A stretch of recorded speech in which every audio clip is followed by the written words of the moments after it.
చూడండి కొత్తిమీర వేసాననమాట. ఎంత అంటే ఎంత బాగా వచ్చిందో.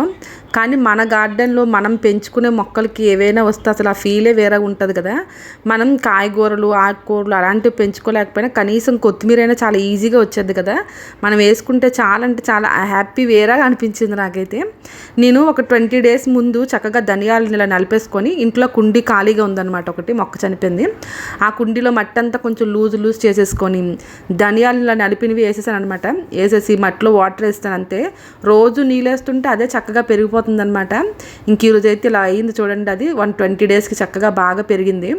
ఇంక ఈరోజు అయితే హార్వెస్టింగ్ చేసేటప్పుడు మా పిల్లలైతే అసలు ఎంత హ్యాపీగా ఫీల్ అయ్యారంటే నార్మల్ ఫీల్ అవ్వలేదు. చాలా ఈజీ కదా, మన ఇంటి ముందే చక్కగా ఒక చిన్న కుండీలోనే పండించుకోవచ్చు. మెంతికూర కూడా ఈజీగా వచ్చేది. అయితే ఈసారి ఇది కొత్తిమీర తీస్తాం కదా, నెక్స్ట్ టైం మెంతికూర వేయాలి. ఇంక ఈ కొత్తిమీరతోని పచ్చడి చేద్దాం అనుకుంటున్నాను. చేసి నెక్స్ట్ వీడియోలో పెడతాను. Thanks for watching.